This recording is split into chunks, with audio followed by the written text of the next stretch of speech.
Hello दोस्तों, horror tales stories में आपका फिर से स्वागत है। मेरा नाम हनी है और आज मैं फिर से लेकर आ गया हूं आपके लिए सब्सक्राइबर्स द्वारा भेजी सच्ची और नई हॉरर स्टोरीज। दोस्तों, मैं आपसे एक रिक्वेस्ट करता हूं कि कृपया इन स्टोरीज के बेस्ट एक्सपीरियंस के लिए इन्हें अंधेरी रात में हेडफोन्स के साथ देखें और चलते हैं स्टोरी की ओर। यह कहानी एक ऐसे कबाड़ी वाले के बारे में है जो गांव-गांव घूमकर कबाड़ी का सामान लिया करता था और एक दिन उसके साथ एक ऐसा हादसा हो जाता है जिसके बारे में आज आपको इस वीडियो बताऊंगा। उसका नाम था हरिया और उम्र होगी यही कुछ 28 से 30 साल। ये बात भी लगभग आज से 35 से 40 साल पुरानी होगी। हरिया कबाड़ी का काम करता था और उसके परिवार में वो, उसकी बीवी लता और उसके 2 बच्चे थे। उसके पास कोई दुकान नहीं थी पर उसके पास झोला था, मतलब केवल एक साइकिल थी जिस पर वह कबाड़ी का सामान लादे रहता था। वो तो केवल इस गांव से उस गांव जाकर पुराना सामान खरीदता था और उस सामान को शहर जाकर बेच देता था, जिससे उसे कुछ पैसे मिल जाते थे और उसकी आजीविका चलती थी। वो समय ऐसा था कि जब न तो बिजली की व्यवस्था थी और न ही पक्के रास्तों की। इंसानों के द्वारा बनाई गई पगडंडियों से ही लोग आया जाया करते थे। हरिया भी उन्हीं रास्तों का इस्तेमाल करता था एक जगह से दूसरी जगह जाने में। ऐसे ही एक दिन की बात है जब सुबह सुबह ही हरिया दूसरे गांव में भंगार का सामान लेने के लिए निकल गया था। आज उसका दिन अच्छा था और उसको बहुत सारा कबाड़ी का सामान मिला, तो उसने सोचा कि चलो 1-2 गांव और घूम आए तो थोड़ा और सामान मिल जाएगा। यही सब सोचकर वो दूसरे गांव भी चला गया। उसको वहां भी खूब सारा कबाड़े का सामान मिला और ऐसे करते करते उसे शाम हो गई थी। अब वो सोचने लगा कि अरे, आज तो समय का पता ही नहीं चला। मुझे घर पहुंचने में पक्का देर रात होने वाली है। अगर आज मैं यहां रुक जाता हूं तो घर पर सब मेरी चिंता करेंगे, इसलिए मुझे जल्द से जल्द निकल जाना चाहिए। और यह सब सोचकर वो अपने घर की ओर निकल गया। वैसे वो अपने गांव से काफी दूर आ गया था और तकरीबन 3 से 4 घंटे उसके लगने वाले थे अपने गांव तक पहुंचने में। हे भगवान, आज काम के चक्कर में बहुत लेट हो गया हूं। घर पर लता और बच्चे मेरी राह देख रहे होंगे। मुझे जल्द से जल्द घर पहुंचना चाहिए। उसके घर का रास्ता वैसे तो बहुत लंबा था, पर अगर वो जंगल वाले रास्ते से जाए तो वह जल्दी पहुंच जाएगा। यही सब सोचकर वो जंगल वाले रास्ते की ओर चला गया। रात के कुछ 10 बज रहे होंगे। उसे जंगल से थोड़ी दूरी पर लालटेन और आग की रोशनियां दिखाई दे रही थीं, तो उसे थोड़ा सुकून मिल रहा था। पर थोड़ा आगे जाने के बाद उसे वो रोशनियां आना भी बंद हो गई। अब हरिया धीरे धीरे आगे बढ़ रहा था, पर उसके सामान की वजह से वो थोड़ा थक भी रहा था, तो वो थोड़ा आराम करता और फिर से चलने लगता। धीरे धीरे चलते चलते उसे उस जंगल में से अजीब सी आवाज आने लगी और उसको महसूस हो रहा था कि कोई तो है उस जंगल में उसके अलावा जो इस तरह की आवाजें निकाल रहा था। उसको एक गंदी सी बदबू भी आने लगी थी, तो उसने सोचा कि शायद यह बदबू खराब पानी की होगी जो यहाँ जमा हुआ होगा और यह अजीब सी आवाज शायद इन सामानों से आ रही होगी। थोड़ा आगे जाने पर उसने फिर से महसूस किया कि पेड़ों पर कोई तो है, शायद यह कोई पक्षी हो। पर फिर उसने देखा कि वो जो कोई भी था वो एक पेड़ से कूदकर दूसरे पेड़ पर जा रहा था और थोड़ी सी चांद की रोशनी में उसने देखा कि वो एक बड़े बालों वाली एक बूढ़ी औरत थी जो कि इधर से उधर कूद रही थी। ये देखकर हरिया डर गया, क्योंकि किसी भी बूढ़ी औरत का ऐसे एक पेड़ से दूसरे पेड़ पर कूदना बिल्कुल भी आम बात नहीं थी। हो ना हो ये एक चुड़ैल है, और यह सोचकर हरिया के पसीने छूटने लगे। पर हरिया ने अपने डर पर काबू पाया और उसने सोचा कि तेज तेज गाड़ी चलाता हूं और जल्दी से यहां से निकलता हूं ताकि इससे जान बचे। मैं तेजी से अपनी साइकिल चलाने लगा और बस इसी इंतजार में था कि कब घर पहुंचूं और इस डायन से मुझे छुटकारा मिले। अब मुझे वो डायन दिखाई नहीं दे रही थी और न ही किसी पेड़ के हिलने की आवाज आ रही थी। मुझे लगा कि शायद वो सब मेरा भ्रम होगा और मैं काफी थक गया हूं, तो मुझे ऐसा खाली एहसास हुआ होगा। अब मुझे थोड़ा आराम हुआ, पर मैंने एक बात पर गौर किया कि मेरी साइकिल पर जो पीछे भार लदा था वो काफी भारी हो गया था। अजीब बात थी कि ऐसा कैसे हो सकता था। मतलब शायद मैं थक गया हूं तो मुझे ऐसा लग रहा होगा। तो मैं थोड़ा रुक गया और मैंने आराम करने का सोचा। मैं आराम ही कर रहा था कि तभी मैंने अपने पीछे किसी की सांसों की आवाज सुनी। ऐसा लग रहा था जैसे वहां मेरे अलावा कोई और भी है। मुझे फिर से पसीने आने लगे और मैंने पीछे मुड़कर देखा, पर वहां कोई भी नहीं था। मैं काफी थक गया हूं। मुझे टॉयलेट करके निकलना चाहिए। मुझे पेशाब आ रही थी और मैं पेशाब करने के लिए पास ही की झाड़ी तक गया, और जब मैंने अपना काम का खत्म किया तो जब मैं अपनी साइकिल तक जाने लगा तो मैंने देखा कि एक बूढ़ी और सफेद बालों वाली यह वही चुड़ैल थी जो कुछ देर पहले पेड़ों पर कूद रही थी। उससे देखकर मेरी जीभ गले में ही अटक गई। वो चुड़ैल काफी भयानक थी और उसका चेहरा बहुत ही बदसूरत और काला था। उसकी एक लंबी नाक थी और उसने काले रंग की शाल ओढ़ रखी थी। वो मेरी ओर देखकर हंस रही थी और अपनी जीभ मेरी तरफ करके मुझे उसके पास बुला रही थी। यह देखकर मैं समझ गया कि यह एक मांस नोचनी चुड़ैल है और आज ये मेरा भक्षण करेगी। उसने उसके हाथ में एक बड़े गंडासे को देखा और वो चुड़ैल उस गंडासे को हवा में हिलाती हुई उसके पास आने लगी। बस अब जितनी जान से हो सके मुझे भागना होगा, वरना यह चुड़ैल मुझे जिंदा खा जाएगी। और यह सोचकर हरिया तेजी से अपने गांव की ओर भागा और वो चुड़ैल भी उसके पीछे तेजी से भागने लगी। वो चुड़ैल उसके पीछे भागते वक्त बड़ी ही भयानक और विकराल रूपी लग रही थी, पर हरिया भी जोर जोर से हनुमान जी का नाम लेते हुए भाग रहा था और बस गांव तक आ ही गया था। तभी चुड़ैल ने एक जोर की चीख निकाली और कहा, रुक, मुझे बहुत भूख लगी है। और फिर वो चुड़ैल हवा में ही गायब हो गई। हरिया फिर भी भागता रहा और गांव के मंदिर में जाकर बेहोश हो गया। फिर अगले दिन जब उसको होश आया तो सभी ने उससे पूछा कि क्या हुआ हरिया, तेरी ऐसी हालत और तू यहाँ क्यों सो रहा है? देख, पूरी रात तेरे बीवी बच्चे कितनी चिंता में थे। चल अब बता, तेरे साथ क्या हुआ था? फिर हरिया ने उन्हें पूरी बात बताई तो वे सब उससे बोले, अरे तेरे दिमाग का खराब था क्या, जो तू उस मांस नोचनी के जंगल से गुजर कर आया? खैर, तेरे भाग्य अच्छा है जो तू बच गया, शायद तुझे भगवान ने बचा लिया। फिर हरिया उठा और उसने भगवान को धन्यवाद किया और अपने बीवी से मिलकर वो कुछ गांव वालों के साथ उस जंगल में उस जगह चला गया जहां पर उसकी कबाड़ी का सामान लादने वाली साइकिल थी। उन लोगों ने वहां जाकर देखा कि उसकी साइकिल के टुकड़े और कबाड़ी का सामान यहां वहां पड़ा हुआ था। यह उस चुड़ैल का ही काम था।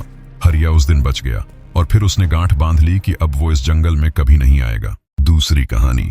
असम जैसी जगह उन लोगों के लिए ठीक है जिनको भूत प्रेत में दिलचस्पी हो। असम को भारत का काला जादू की राजधानी का खिताब भी मिला है। ऐसा कहा जाता है कि बहुत पहले दूर दूर से लोग यहाँ काला जादू सीखने आते थे। असम में यह भी माना जाता है कि अगर किसी ने काला जादू और मंत्र शक्ति में महारत हासिल कर ली है तो वो इंसान को जानवर में भी बदल सकता है। असम में नागांव नाम का एक छोटा सा गांव है।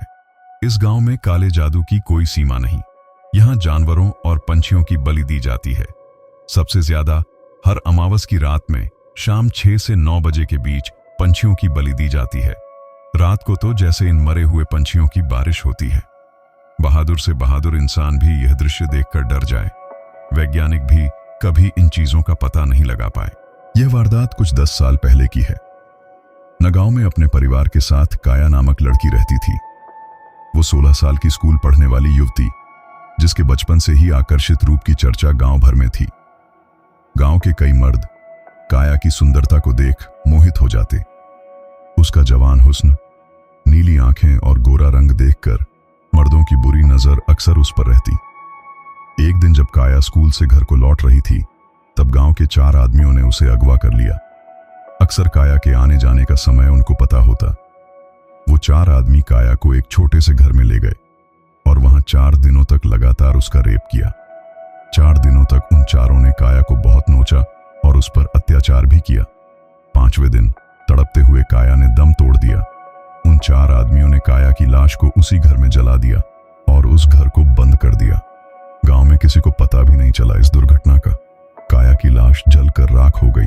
अगले दिन काया की आत्मा एक भयानक रूप लेकर अपने कातिलों से बदला लेने गांव में आकर अपने उन 4 कातिलों को मार डालती है। इतने पर भी काया की आत्मा नहीं रुकती। वो गांव वालों को भी अपनी मौत का जिम्मेदार समझती थी, क्योंकि गांव में किसी ने भी उसके गुमशुदा होने पर कुछ नहीं किया।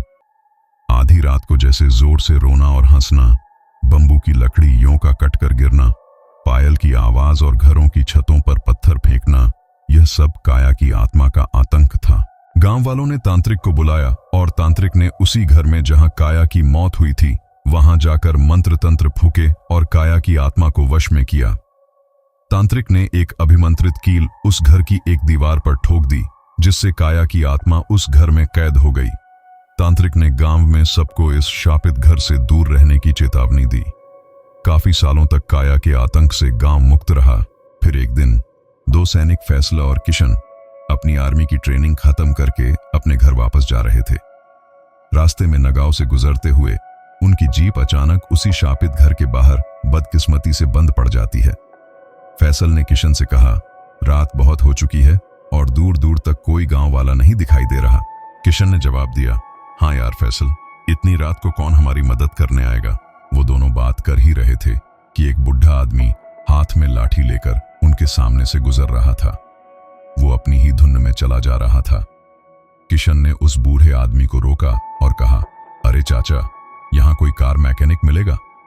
बूढ़े की नजर उस घर पर पड़ती है और डरते हुए बोला, यहाँ से जाओ जल्दी, इस घर के सामने मत खड़े रहो।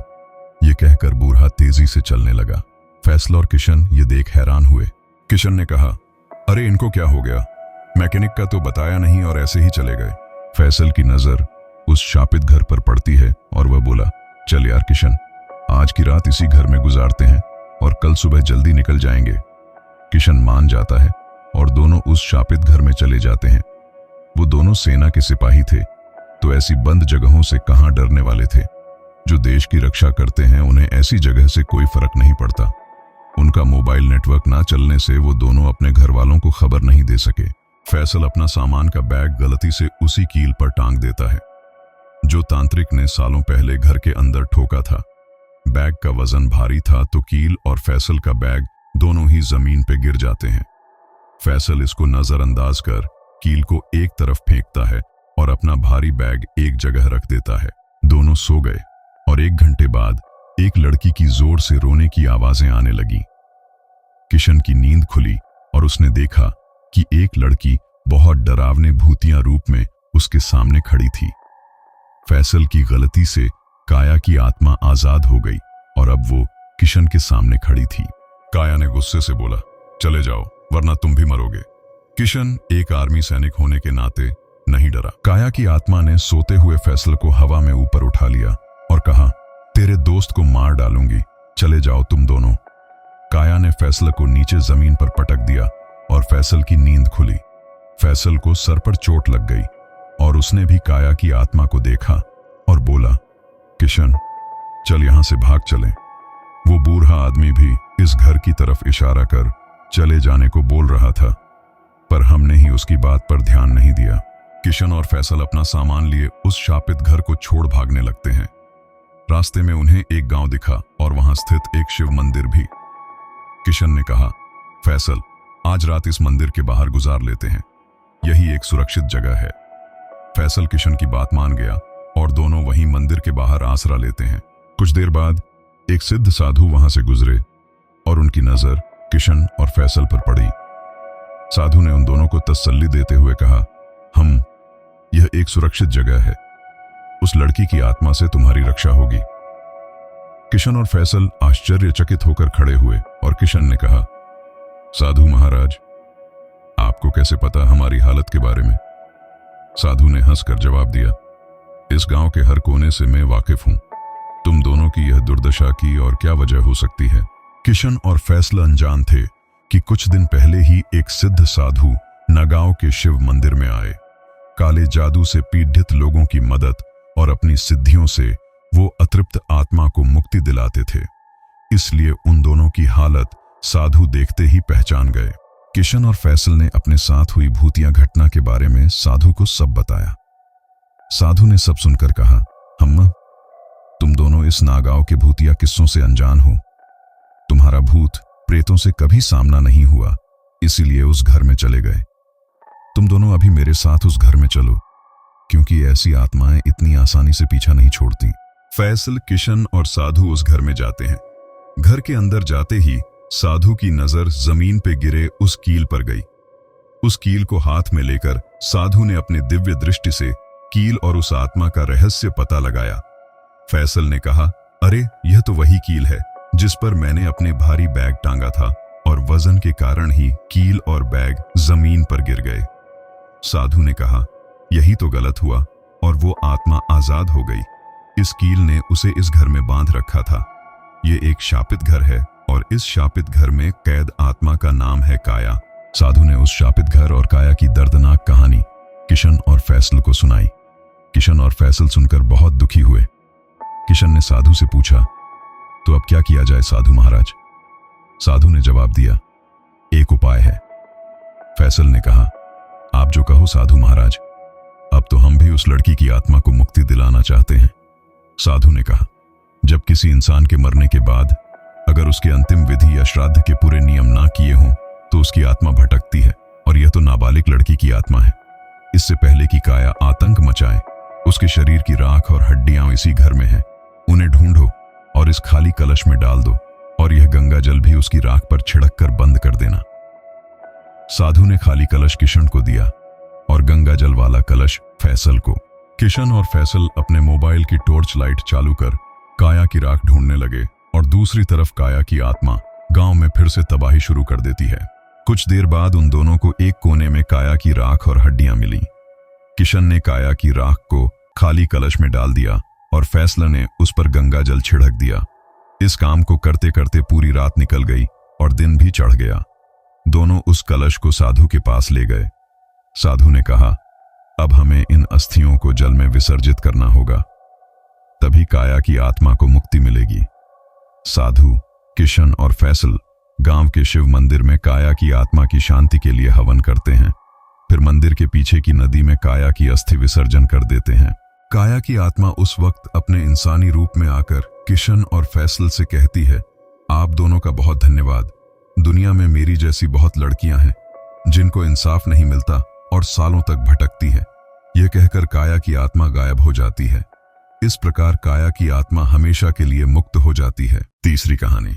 इस कहानी में हम एक लड़की के परिवार के साथ में हुए 3 भूतिया अनुभवों के बारे में सुनेंगे। पहला अनुभव उस लड़की के भाई के साथ हुआ था। दूसरा अनुभव उसे खुद हुआ था। इसमें वह अपनी दादी की आत्मा को महसूस करती है। तीसरा अनुभव इस लड़की के दादाजी के साथ हुआ था। पहला अनुभव ये मेरे भाई के साथ हुआ था जो हैदराबाद में रहता है। ये बात 2015 की है। वह उस समय बीटेक की पढ़ाई कर रहा था। उसका एक दोस्त था जो एक लड़की से प्यार करता था। वो उस लड़की से शादी करना चाहता था, लेकिन उस लड़की के माँ बाप ये नहीं चाहते थे। इसलिए उन दोनों ने माता पिता को बताए बिना शादी करने का फैसला किया। उस लड़के के भाई, मेरे भाई और कुछ दोस्तों की मदद से उन्होंने शादी की। उन दोनों को अपने व्यक्तिगत कारणों के कारण सभी के संपर्क से बाहर रहना पड़ा था। मेरे भाई ने सोचा कि शहर से बाहर रहना सबसे अच्छा होगा, इसलिए उन्होंने वहां एक कमरा ले लिया और वे उस जगह रहने लगे। उस जगह को कोई नहीं जानता था सिवाय मेरे भाई और उसके दोस्तों के। रात के समय शायद 3 बजे जिसकी शादी हुई थी, उसने मेरे भाई को बुलाया और कहा कि उसे बाहर से कुछ आवाजें सुनाई दे रही हैं और कोई दरवाजा खटखा रहा है। मेरे भाई ने उन्हें यह कहते हुए दिलासा दिया कि कोई जानवर होगा, क्योंकि यह शहर का बाहरी इलाका है। अगले दिन मेरा भाई उन दोनों के पास गया। उन्होंने कहा कि वे किसी गांव में जाना चाहते हैं और अगले दिन वे लौट आएंगे। इसलिए उन्हें बस में भेजने के बजाय मेरे भाई ने उन्हें अपनी कार दे दी। मैं यह बताना भूल गया कि मेरी माँ उस समय हैदराबाद में थी। अगर मेरा भाई बिना कार के घर जाता तो वह उसे जरूर डांटेगी। इसलिए उसने घर जाने की बजाय उस दिन कमरे में रात रुकने का फैसला किया। दोपहर को तो कुछ नहीं हुआ, लेकिन रात में जब वह बिस्तर पर लेटकर गाने सुन रहा था तो उसे कुछ आवाजें सुनाई दी, जैसे कोई छत पर कूद रहा हो।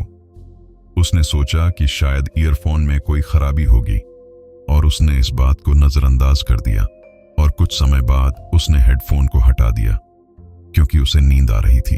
रात 3 बजे उसने सुना कि कोई दरवाजे पर नॉक कर रहा है। उसने सोचा कि वह दरवाजा खोले, पर उसने नहीं खोला। अचानक उसने एक लड़की को चिल्लाते हुए सुना। वह कह रही थी, दरवाजा खोलो, कोई मुझे मारने की कोशिश कर रहा है। आवाज कई बार रिपीट हुई। वह समझ गया कि यह कोई इंसान तो नहीं है, इसलिए फिर से उसने ईयरफोन कान में लगाए और उस बात को इग्नोर करना शुरू कर दिया। अगली सुबह वह दोनों पति पत्नी आए और मेरे भाई ने उनसे पूछा कि क्या उन्होंने भी वही बात सुनी थी, रात वाली, और उन दोनों ने कहा कि हाँ, मैंने आपको केवल उस आवाज के कारण ही बुलाया था। वे तुरंत उस कमरे से भाग निकले और उन सभी ने उस घटना के बारे में पूछताछ की। पड़ोसियों ने बताया कि वहां एक लड़की की हत्या कर दी गई थी। और तब से यह घटना आम है। उस जगह के सभी लोगों ने इस चीज का अनुभव किया और उस लड़की की आत्मा एक छलावे के रूप में सबको परेशान करती है। दूसरा अनुभव, सबसे पहले मैं बताना चाहती हूँ कि मैं अपनी दादी से बहुत प्यार करती हूँ। वह मुझे बहुत लाड प्यार करती थी। मैं अपनी दादी के साथ रहती थी जब मैं 3 साल की थी, लेकिन जब मैं 9 साल की थी तब उनकी मृत्यु हो गई। जब भी मैं उनके बारे में सोचती थी तो मैं बहुत रोती थी और अब भी मेरी आंखों में आंसू आ रहे हैं। तो दोस्तों, कहानी पर आते हैं। हमने घर बदल लिया था क्योंकि मेरी दादी की मृत्यु हो गई थी। कई बार मुझे ऐसा लगा कि वह मेरे साथ है। जब मैं एक हॉरर फिल्म देखती थी तो मुझे डर लगता था। उस समय मुझे ऐसा लगता था कि कोई मुझसे कह रहा हो, चिंता मत करो, कुछ नहीं होगा, और मुझे कुछ हिम्मत मिलती थी। एक रात मैं अपनी मम्मी के साथ सो रही थी। उस समय घर पर कोई नहीं था। मुझे लगता है कि यह आधी रात थी, मुझे टाइम तो पता नहीं है। अचानक मेरी नींद में मैंने अपनी दादी माँ को मेरी माँ को पुकारते हुए सुना। मुझे लगा कि यह मेरा सपना था, लेकिन मुझे यकीन है कि मैं जाग रही थी। मैं इसके बारे में सोचकर बिस्तर पर बैठ गई। फिर मैंने उनकी आवाज सुनी। मैं पहले डर गई क्योंकि मेरी माँ गहरी नींद में थी और घर पर कोई नहीं था। मैंने सोचा कि वह मुझे कोई नुकसान नहीं पहुंचाएगी और मेरी मम्मी को जगाए बिना ही चली जाएगी, और हुआ भी ऐसा ही। अगली सुबह मैंने अपनी मम्मी से उस बारे में कहा। इस पर वह मुस्कुराई। मैंने उनसे पूछा क्यों। उन्होंने कहा कि जब भी वह किसी चीज के बारे में चिंता करती है या किसी भी चीज के बारे में दुखी रहती है तो वह निश्चित रूप से सपना देखती है, जैसे मेरे दादाजी का जल्दी निधन हो गया। एक और बात है कि एक दिन मुझे दोपहर में बहुत तेज बुखार आया और मैं स्कूल से घर आ गई। मेरे पापा दूसरे शहर गए हुए थे। मेरी माँ को पता नहीं था कि क्या करना चाहिए। फिर हमारे नौकरानी ने घर आकर पूछा कि मुझे कुछ हो तो नहीं गया। हम दोनों ने आश्चर्यचकित होकर पूछा कि यह बात वह कैसे जानती है। उसने कहा कि जब वह कुछ समय के लिए सो रही थी तब उसे सपना आया कि मेरी दादी उसे घर जाने के लिए कह रही है। वह उसे जल्दी घर जाने के लिए मजबूर कर रही थी। तीसरा अनुभव, मैं एक भारतीय हूं। आमतौर पर भारतीय ईश्वर और आत्माओं आदि पर अधिक विश्वास करते हैं। यह मेरा अनुभव नहीं है, यह मेरे दादा का है। हम भारत के आंध्र प्रदेश राज्य में रहते हैं। मेरे दादाजी दूसरे गांव में काम करते थे। वह साइकिल पर आते जाते थे। कभी कभी घर आने में देर सवेर हो जाता था। एक दिन मेरे दादाजी देर रात को साइकिल से घर आ रहे थे। हमारा गांव दूसरे गांव से कुछ दूर है, इसलिए रास्ता अंधेरे से भरे पेड़ों से भरा है। यह डरावना था, लेकिन मेरे दादाजी के लिए यह सामान्य बात थी, क्योंकि वह उस रास्ते से कई बार देर रात गए थे। जाते समय उन्होंने सफेद साड़ी में एक महिला को लिफ्ट मांगते देखा, लेकिन मेरे दादा नहीं रुके। जब वह कुछ दूर गए तो उन्होंने उसे फिर से देखा, लेकिन इस बार उसने मेरे दादाजी को कांटों में धकेल दिया। मेरे दादा उठे और पूरे खून और चोटों के साथ घर चले गए। मेरी दादी ने मेरे दादा से पूछा कि क्या हुआ। उन्होंने उन्हें सब कुछ समझाया। मेरी दादी बहुत डर गई। वह काफी हिम्मती थी, लेकिन वह क्यों डर गई मुझे नहीं पता। उसके बाद 2 महीने तक मेरे दादाजी बिस्तर से नहीं उठे, तो मेरी दादी ने किसी को बुलाया जो पूजा करते थे। वह आदमी मेरे दादा को कहीं ले गया और उसने कुछ पूजा करवाई। इसके बाद वह सामान्य हो गए। मुझे नहीं पता कि उस समय मेरे दादाजी को कैसा लगा होगा, क्योंकि मेरे जन्म से पहले ही उनकी मृत्यु हो चुकी थी। किसी को भी कोई आइडिया है कि मेरी दादी ने ऐसा क्यों किया? मुझे इसके बारे में जानना है। जब मेरी माँ ने मुझे यह कहानी सुनाई तो मैं रोमांचित हो गई, लेकिन इस बात ने मुझे काफी डरा भी दिया था। तो दोस्तों, आपको मेरी ये 3 कहानियां कैसी लगी? आप हमें कमेंट करके जरूर बताएं। और अगर आपको भी अपना कोई एक्सपीरियंस हमारे साथ शेयर करना हो तो डिस्क्रिप्शन में दिए गए हमारे व्हाट्सएप नंबर या हमारे Instagram account horror tales stories पर भेज सकते हैं। और हाँ दोस्तों, हमारी वीडियो को लाइक शेयर करें, जिससे हमें मोटिवेशन मिलती है। और ऐसी और कहानियों के लिए हमारा चैनल हॉरर टेल्स स्टोरीज को सब्सक्राइब करें। धन्यवाद।